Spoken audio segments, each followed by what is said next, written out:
Thank you, thank you.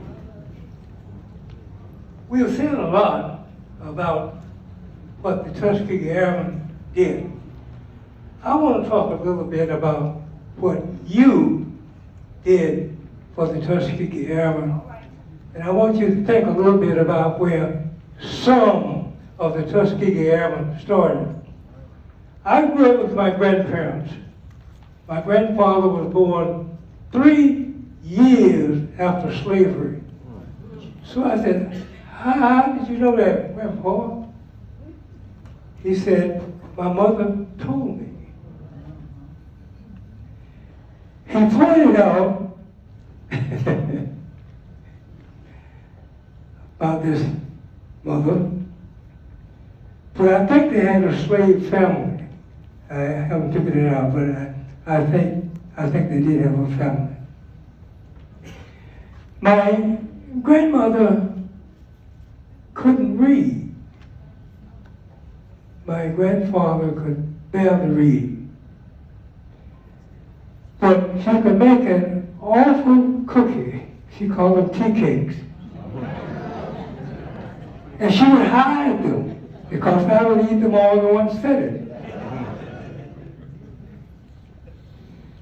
So one day I told my grandmother, oh, by the way, she could take that old Singer sewing machine and make any kind of clothing she wanted. She didn't make any for me because I wore them out too fast. So she had to patch them. She usually patched them on the knees and on the hips so my body parts wouldn't be out. So I said, I can teach you to read. And I want to tell this story again. She said, now look here, child. Ain't no little old boy going to show me how to read. And that was the end of that. But later on, as Grandma got older, she got very unhappy. She said nothing made her madder than when she got a letter, someone had to read it and know it all before she did. Now, as a Tuskegee Airman, we talk sometime about what the Airmen did, but I want to think a little bit about what the Airmen received. We went to Tuskegee. I went there as a student. And we learned to fly airplanes. Most of us did. I didn't. I got 5 days from the end of the graduation, and I got washed out, completely out. And we went off to Texas to learn to be bombardiers, to learn to be navigators. And while we were there, we took classes. We had instructors. In this case, they weren't all black. They were all white. And some of them said, you know, I don't see much difference between you guys and what these other guys been doing. So we said, thank you. But one day, our flying instructor, the one who flew the plane, didn't feel well. And he said to me, because I got washed out about 5 days before graduation, if I could be able to land this thing, you think you could land it for me? I said, yes, I will try. Fortunately, he didn't fall out. He came home and put the plane down very well. Now, I guess what I'm trying to say, when you asked about the problem we had taking flight training. Well, an airplane doesn't give a damn whether you're black, white, or cream color.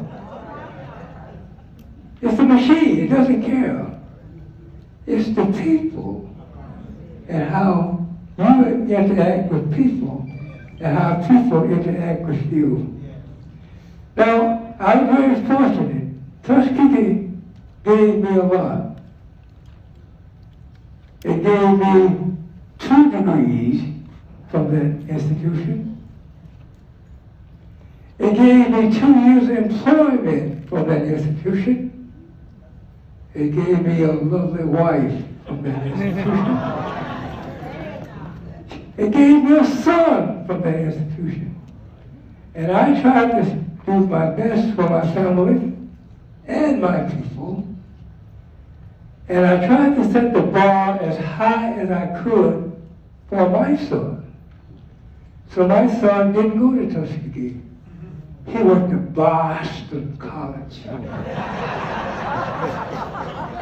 He did pretty good that guy. He graduated. And he said, okay, Dad, you just went to Syracuse, but I'm going to do one a little bit better than you. Dad, I'm going to go to MIT. He did.